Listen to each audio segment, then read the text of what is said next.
Bienvenue dans ce troisième cours où nous parlons des outils qu'il faut utiliser pour pouvoir aller vite. Je vous ai dit dans le cours précédent qu'il fallait jeter les livres, n'est-ce pas? C'est parce que vous êtes au début, ok? Quand on est au début, il faut se faciliter la tâche. Il faut embrasser le système naturel pour apprendre n'importe quelle langue. Donc, utiliser ce système-là pour apprendre l'anglais. Du coup, laissez les livres, les dictionnaires et tout cela. Voici ce qu'il faut utiliser, d'accord? Il y a une certaine catégorie d'outils qui peuvent vous permettre d'aller très vite. OK? La première catégorie d'outils, c'est les vidéos. La deuxième, ce sont les audios.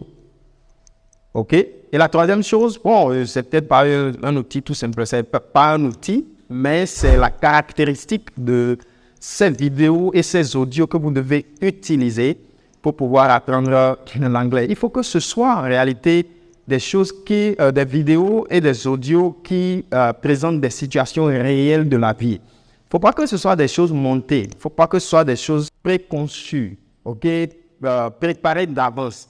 Ce que je veux dire, c'est simple. Vous voyez, par exemple, ce cours-là, si je l'avais fait complètement en anglais, un peu comme pour enseigner l'anglais, ce n'est pas avec ça que vous allez apprendre l'anglais naturellement et aller vite. Ce qu'il faut aller chercher, c'est des situations de communication, des conversations.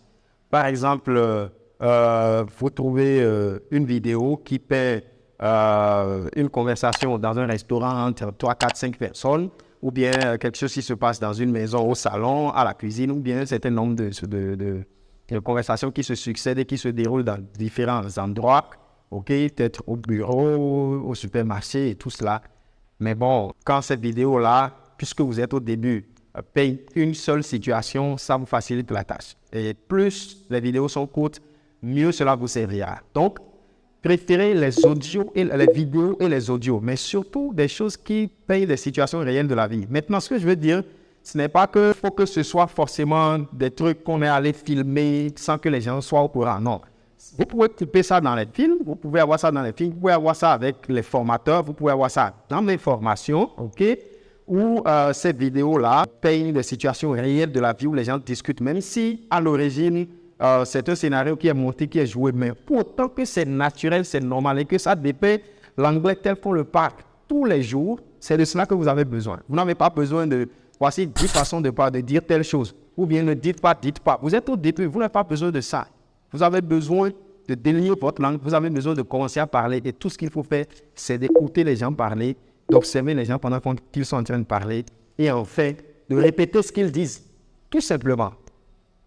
Et une astuce que j'ajoute rapidement avant de continuer, puisque je vous ai demandé de déposer par exemple les dictionnaires, chaque fois que vous rencontrez un mot, une expression, une phrase que vous ne connaissez pas, n'ayez pas le réflexe de consulter les dictionnaires ou d'aller en ligne.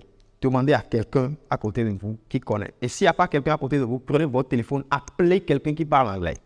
C'est quand vous allez épuiser toutes les possibilités d'écouter ça d'une personne réelle que vous allez consulter les documents. Vous savez pourquoi je vous dis ça? Parce que notre cerveau enregistre plus facilement nos interactions avec les gens.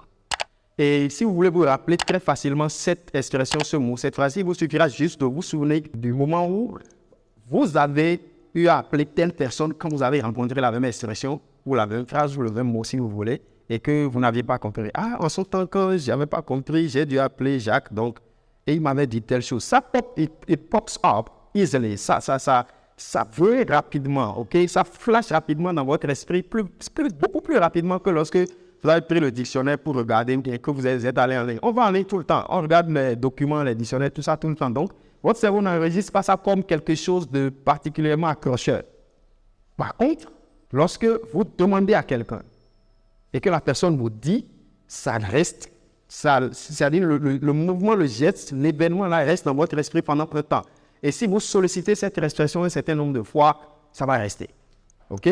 Donc, très important. Première chose, ce sont les vidéos. Deuxième chose, ce sont les audios. Troisième chose, il faut que ce soit des vidéos et des audios qui présentent des situations réelles de la vie. J'ai envie de vous dire quelque chose avant de mettre le dernier point par rapport à ce cours. Sur les vidéos et sur les audios, appliquez le principe écouter, observer, répéter. Qu'est-ce que cela veut dire pour vous? Et pour ça, je vais faire une formation complète qui viendra plus tard sur comment on étudie une vidéo ou un audio. C'est-à-dire comment enlever la save. Comment enlever... je ne sais pas s'il faut dire traire quoi.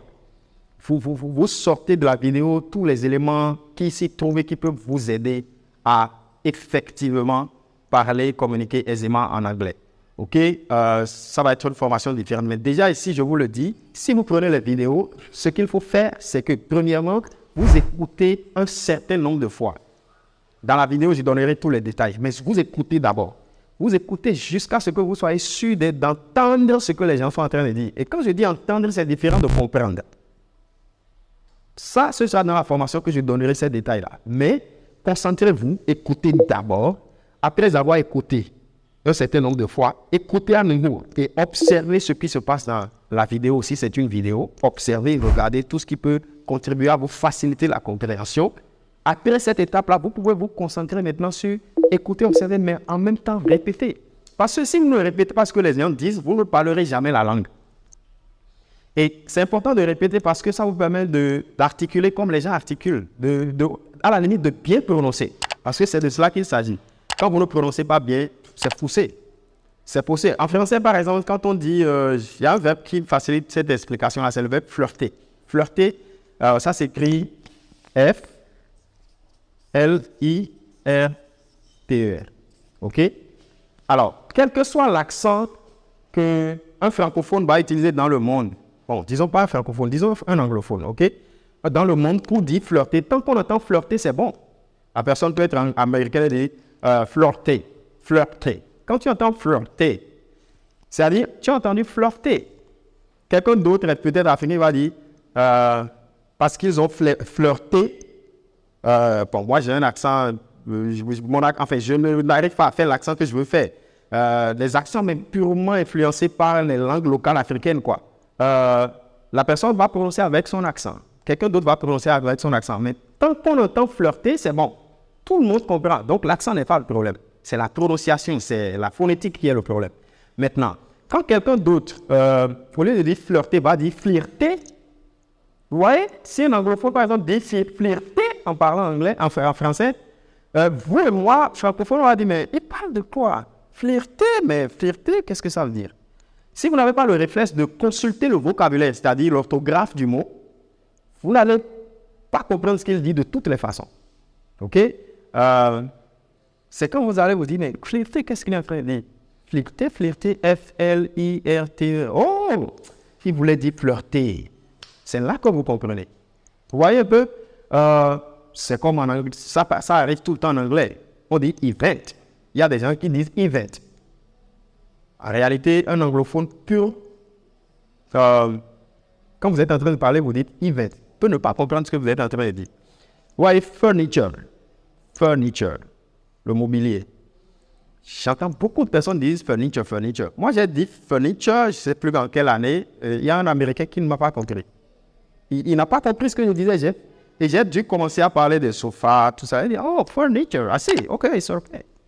Et j'ai compris l'enjeu de la prononciation. L'enjeu de respecter la façon dont les choses se prononcent. Donc, pour que vous puissiez respecter, prononcer comme il faut, vous avez besoin de répéter quand les gens la parlent.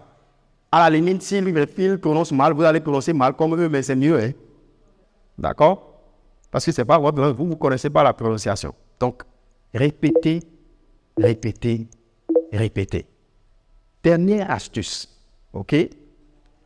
Fatiguez tout le monde. Je vous demande de fatiguer tout le monde. Parlez l'anglais à tout le monde, même les gens qui ne comprennent pas l'anglais autour de vous. Parce que, en fait, c'est là que ça se joue.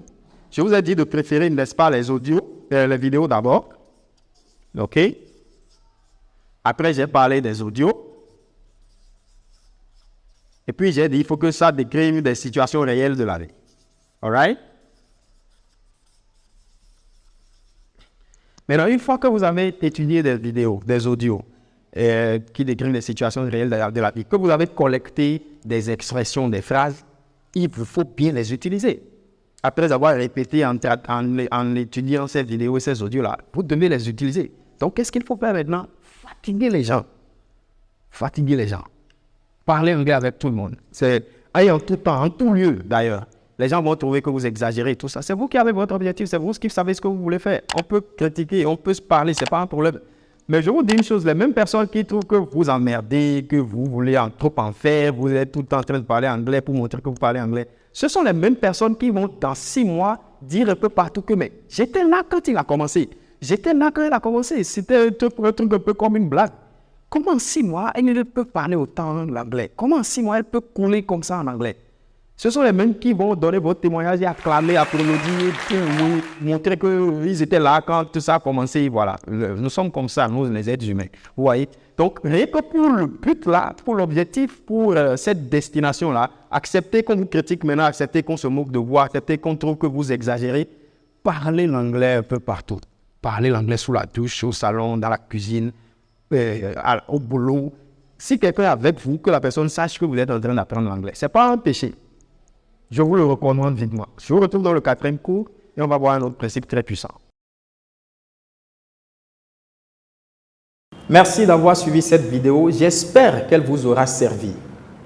Alors, si vous ne l'avez pas encore fait, aimez cette vidéo.